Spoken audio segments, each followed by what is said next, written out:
welcome you and thank you for being here. Whether you're in person in this room or you're online with us, whether you're a regular part of Journey or you're here just trying it out, trying to figure out who we are, or you're trying it out online, going, man, I wonder what this group of people is like at Journey. I want you to know, I'll just answer that question for you. This is not a group of people who used to be people like you. And we're not a group of people who just tolerate or put up with people like you.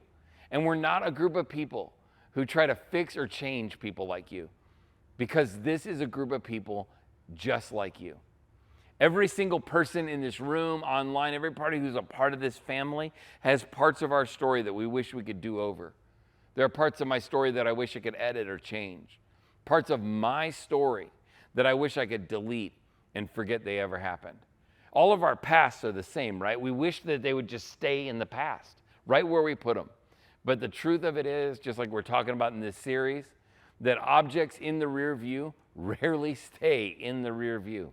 They have a way of coming back, right? The memories that haunt us, that comes back from our past to our future, right?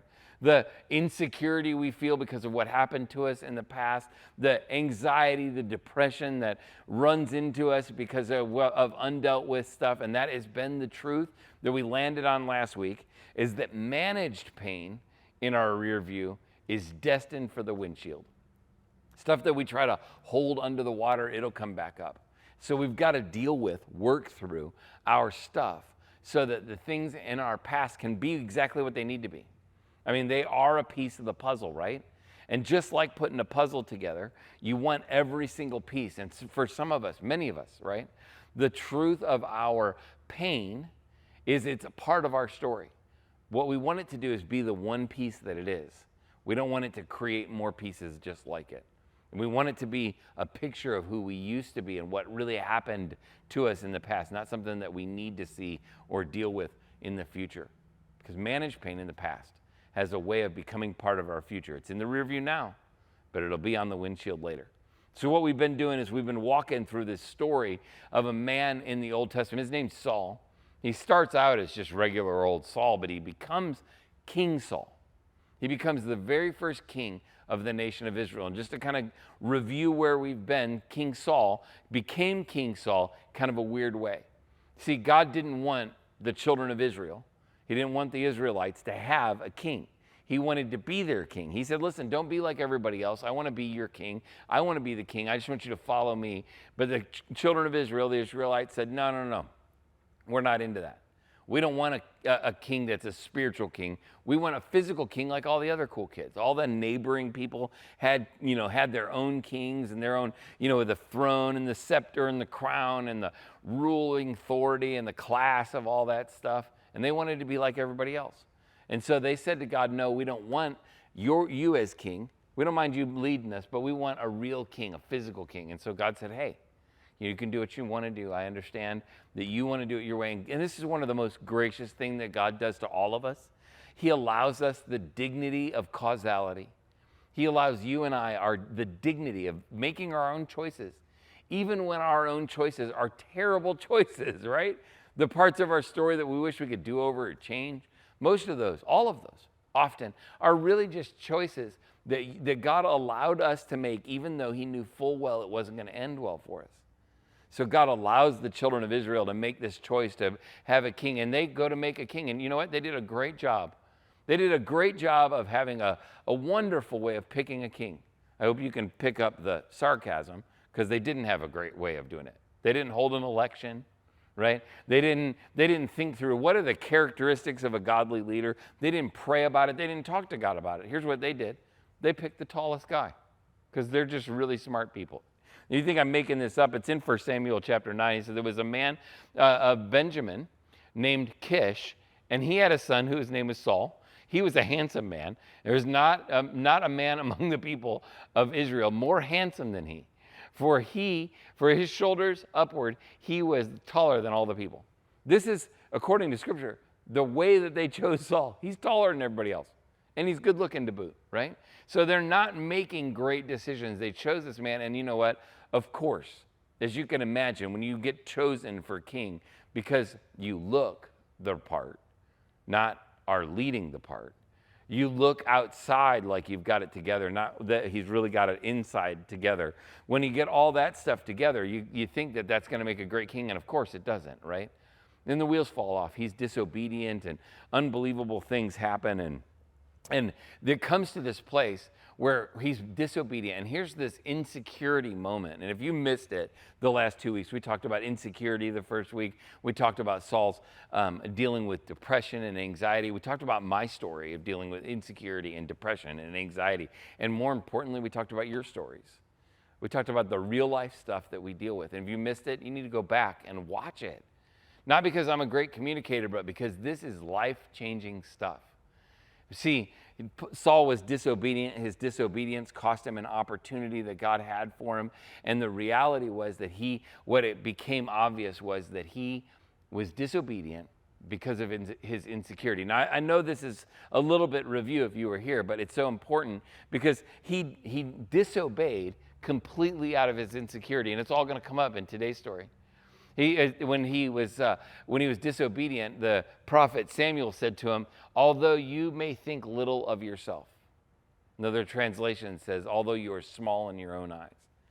Now here's the guy who's the biggest guy in all of the kingdom, head and shoulders taller than everybody else, good looking, looked up to. He's the king. He's the top of every social status. He's a household name. And his insecurity speaks louder than his security. Now, I know that we're not going to re-preach the first 2 weeks, but this is a key piece of the story that's happening next. Because what happens next in Saul's story, after his insecurity bout, after this depression and fear and anxiety thing, we get to this moment where there's a great deal of a battle. Now, to get an idea of what this big battle is about, you have to understand a little bit about how the culture works, okay?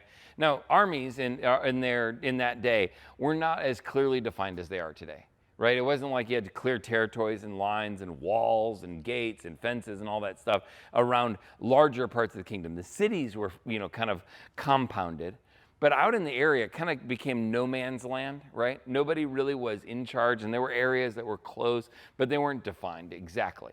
And so armies would occupy the same spaces a lot of times. They'd go maybe to use a river. And when two armies from competing lands would end up, like, say, for instance, wanting to use the same river, they would have to settle this conflict. Who's going to use the river? Now, I don't know why they couldn't just use opposite sides of the river, but they apparently didn't want to do that. So they would have to settle this conflict. Who's going to go first? Who's going to get this territory? Who's going to do this part of it? But the problem was they all saw the same issue. We have a limited number of fighters. And if we fight to the death over every issue, some of us are going to be extinct. And so they kind of came up with a way that is basically a representative fighting, a representative that goes in and fights on behalf of everybody else. So they would pick somebody, you'd pick a warrior, and they would pick a warrior, and they would go down, and whoever won that battle would get this conflict settled. Now that's a great way to settle little tiny things, right? It's a great way to settle, who gets to use a river first, or who gets to cross this area, or who gets to, let their sheep graze here. That is a great way to solve that little problem. It's not a great way to, go all in on stuff, right? But there was this story. Now, I'm positive that every one of you understand this story. You already know this story. The next story is the story of David and Goliath. When I say that you already know this story, I don't mean that you know it because you're Bible scholars.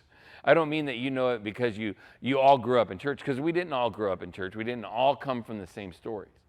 But when you watch a sports match, even today, where a really strong team, a seasoned team, faces an inexperienced team, they call it a David and Goliath matchup, right? Like if the University of Tennessee was going to face Northside High School, they would call that a David and Goliath matchup, right? So we're all familiar with how this story plays out. This big giant, his name is Goliath, steps into the story.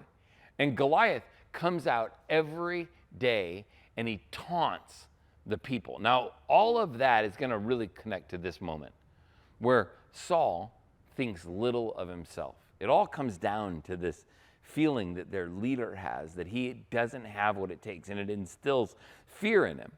And Goliath is huge. He's not just big, right? He's not just big, he's huge. He's huge, right? Ginormous. He's by far, I mean, most of the things say that he's about at least 9 feet tall. 9 friggin' feet tall, that's a big dude, right?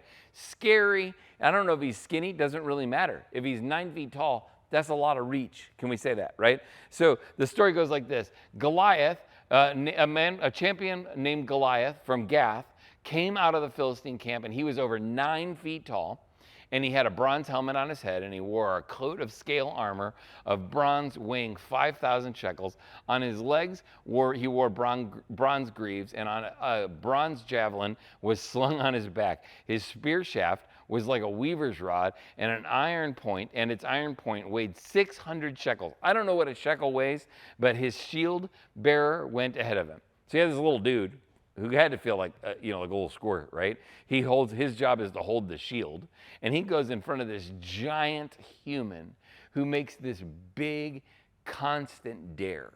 And he steps out in front of it, and it says this, that Goliath stood and shouted a taunt across to the Israelites. This isn't just like a conflict, who comes here first, right? He pulls up and stands in front of the Philistine army, steps up and shouts this taunt over to the other side. He says, "Why are you coming out to fight?" he called. He said, "I am a Philistine champion, but you are only the servants of Saul." That's kind of a downgrade, right? I mean, it's a criticism. He's kind of talking trash. Why are you coming out here? Who are you? What are you, you little peasants? You little tiny people? You useless people? But the taunt isn't against the Israelites. The taunt is against Saul. He's saying, who are you to come out? I'm this Philistine champion, but you are only the servants of little peewee Saul. You see, what's going on is that he's attacking Saul's insecurity, and Saul hears it. Right? Saul hears it without question. Look at what happens. He says, "Choose one man to come down here and fight me." Remember that representative battle warfare? But he doesn't say this like, "Hey, we're settling this conflict over a river." He says it in a big deal. He says, "Hey, if he kills me, then we will become your slaves. But if I kill him, you will be our slaves. I defy the armies of Israel today. Send me a man who will fight me." And when Saul and the Israelites heard this, they were terrified and deeply shaken. Now let's talk about that for a second, because that's an important distinction. I don't know that Goliath really expected them to do it. What he wanted to do is constantly taunt them. I don't know that he really expected somebody to come out and go, "Hey, we'll put it all on the line." What he was doing was trash talking. But what's crazy about it is that what Goliath believed and what Saul heard were the exact same thing. Now, you think, wait a minute, they didn't hear the same thing. Goliath believed he could take them, and Saul and them wanted to fight him. No, they didn't. Look at what it says. Just compare these two statements. Goliath said, "I am a Philistine champion, but you're only the servants of Saul." And Saul, when the Israelites heard this, they were terrified, because they believed the same thing. They both believed, Goliath believed, that it was up to Saul, and Saul wasn't up to the task. And Saul believed that it was up to Saul, and Saul wasn't up to the task. Because when we experience stuff in our lives, fear comes in, doesn't it? All of a sudden, fear becomes a huge factor, right? For us, it's not fear of a giant, like a physical giant. Maybe it is, but I'm doubting it's because you're afraid of somebody who's bigger than you. My guess is that fear for you comes in places like it does for me. Fear of what the future holds. Fear that I don't have what it takes. Fear that the finances aren't going to work. Fear that the relationship's not going to work. Fear that there's going to be some unforeseen circumstance or accident. We all live in fear, right? And it's our real, everyday fear that cripples us. And we're like a little bit like Saul. We are terrified and deeply shaken because we believe the same thing. Our giant says to us that it's all up to you and you're not up to the task. And we believe the same thing. We kind of live in a place where we're like, it's all up to me and I'm not up to the task. But this story plays out in a little bit different way. It takes a kind of a tangent. It's not just about this dare where he comes out every week and taunts him. You see, all along, God is working this story out in another way. He's working in a young man's life. He's already placed him in the story, and you can go back and read that if you want. But David is a key piece of this story. David is at home with his dad because David's not old enough to be in the battle. So he's pretty young, teenage boy probably. And he's at home with his dad, and his dad says, hey, I want to check and see how your brothers are doing at the battle. So he sends David in with some cheese sandwiches. Now, you think I'm making that stuff up, but it's right here in the Bible. Look at what it says. It says, one day Jesse said to David, take this basket of roasted grain and these 10 loaves of bread and carry them quickly to your brothers and give these 10 cuts of cheese to their captain and see how the brothers are getting along and bring back a report on how they're doing. I don't know about you, but when I put bread and cheese together, I get cheese sandwiches. So he says, hey, take these snacks up to your brothers, up to the captain, up to the people, and just kind of try and see if you can peek around and see what's going on with your brothers because I'm worried about them. Right? He'd heard what was happening down there. And so he gets there, and he sees this Goliath guy coming out every single day and standing in front of everybody and saying, who are you going to send out? Right? Talking trash. Again, I don't think that Goliath really expected that they would send somebody out. I think he just did it every day to taunt them, to mess with them, to make them feel all of the fear and the anxiety of being dared and being little and all those things. It's exactly what fear does to us. It doesn't necessarily want to fight with us. Our fear just wants to make us feel afraid. David comes in and he hears this taunt that Goliath makes every single day, and look at what he says. He says, who is this uncircumcised Philistine that should defy the armies of the Lord? Now, I'm just going to, let's examine this for 1 second. Can we say this first? That that Goliath must have been really tall for him to make this observation. You'll get that in a second. But the most important part of this statement is this. Who is this uncircumcised Philistine that should defy the armies of the living God? Is that what Goliath was doing? I don't think so. See, he was standing up and saying, hey, you all just servants of Saul. And Saul and all the armies were like, yeah, you're right. We're just servants of Saul. But David didn't see that. He didn't see this as about Saul at all. This was a giant. This man, Goliath, was coming out and he was defying the armies of the living God. You see, there's a big difference when David deals with fear in a scary situation and how Saul deals with fear in a scary situation. Because Saul was living out the most profound, biggest story, right? He's playing a very big role in the story of him. And David was saying, listen, I'm okay with playing a small role in the story that God's telling. Saul was going, hey, I'm in charge. It's all about me. And I'm afraid that I don't have what it takes because he's playing the lead role in a small story. But David was saying, hey, listen, I'd much rather play a small role in the big story. And you and I, when we deal with real everyday fear in our lives, when it's the relationships, when it's the money, when it's the circumstances, when it's the economy, when it's the wars, when it's the news, when it's the whatever it is that scares us, the thing we have to do is that we have to trade in the lead role in a small story for a small role in his story. And I think that's such a key piece for us, isn't it? Trade in the lead role in this small story, going, hey, it's all up to me. It all rides on my shoulders, and I'm afraid I don't have what it takes.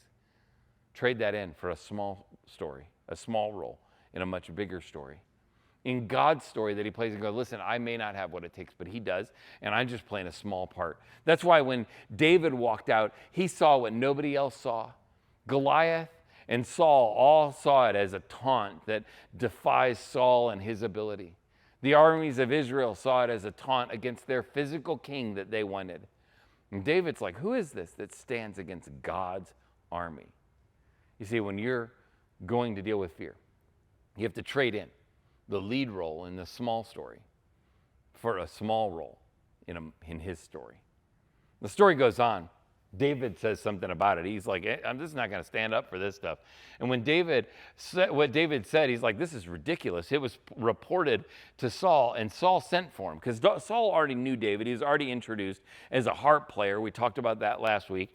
And David said to Saul, let no one lose heart on account of this Philistine. Your servant, he's talking about himself, will go and fight him. I'm in. right? The next part of the verse says, Saul goes, you're not able to go out against him. David, you're cute, right? He's like, listen, this is all riding on me. And if I'm not big enough to do it, then you're definitely not big enough to do it, because he didn't see it as God's fight. He saw it as Saul's fight. He says, you're not able to go out and fight against this Philistine. You're only a young man, and he's been a warrior from his youth. He'll kill you. He'll tear you apart. If I can't take him, David, it's cute, and I appreciate it, but you can't do it either. And David tells Saul what he's been seeing. Look what he says. But David said to Saul, your servant, that's me, right? He said, I've been keeping my father's sheep. When a lion or a bear came and carried the sheep off from the flock, we went after it. We struck it, and we rescued the sheep from its mouth. When it turned on me, I seized it by its hair, struck it, and killed it. Your servant has killed both the lion and the bear. This uncircumcised Philistine will be like one of them, because. It's not just he's saying, I've done this before, I've got experience. He says, because he has defied the armies of the living God.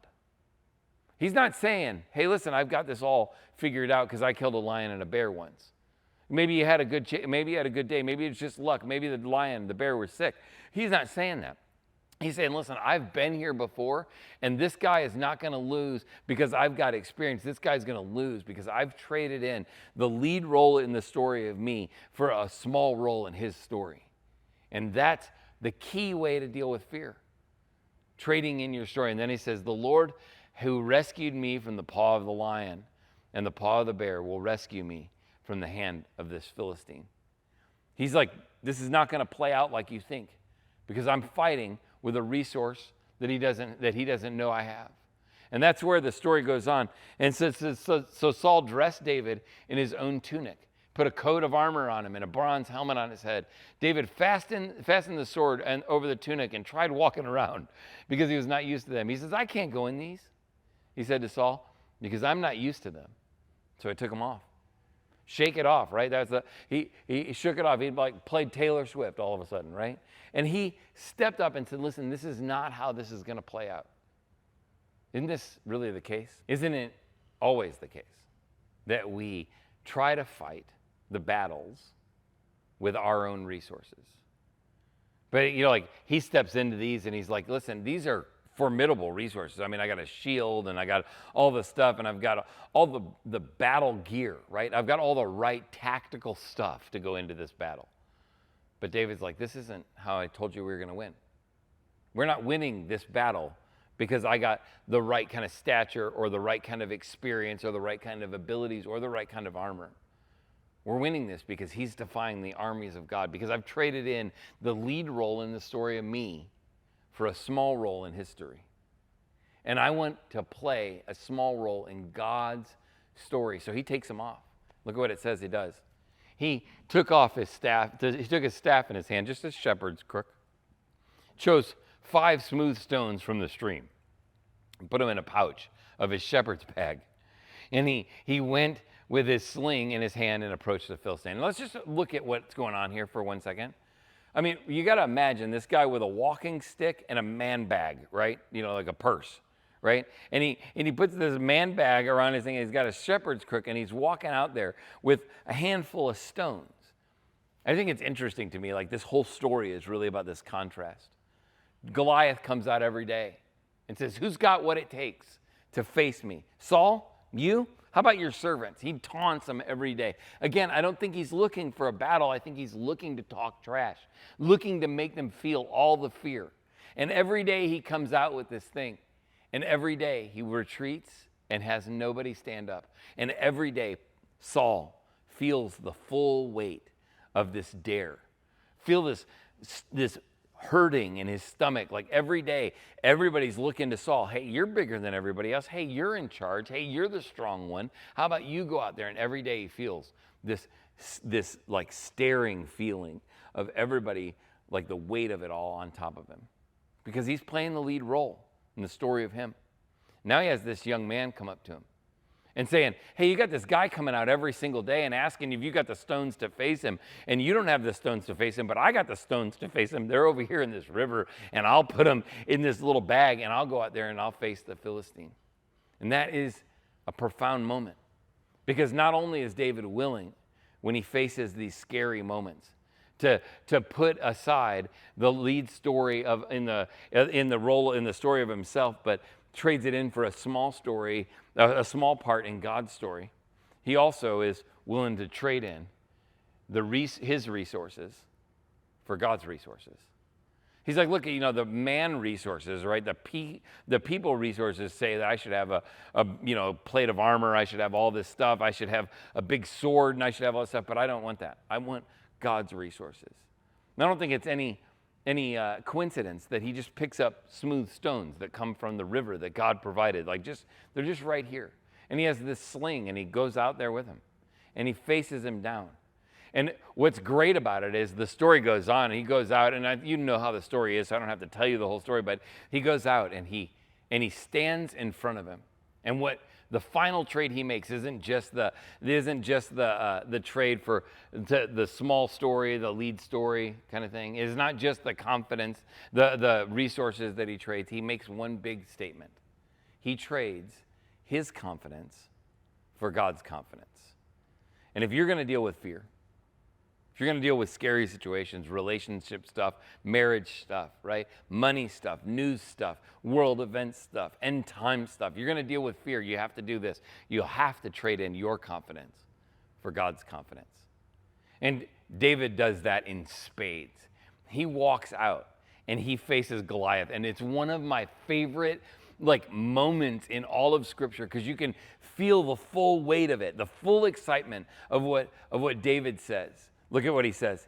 David said to the Philistine, "You come against me with sword and spear and javelin, but I come against you in the name of the Lord Almighty, the God of Israel's armies, whom you've defied." Right? That's a pretty crazy statement. He says, "This day the Lord will deliver you into my hands, and I'll strike you down, and I'll cut off your head.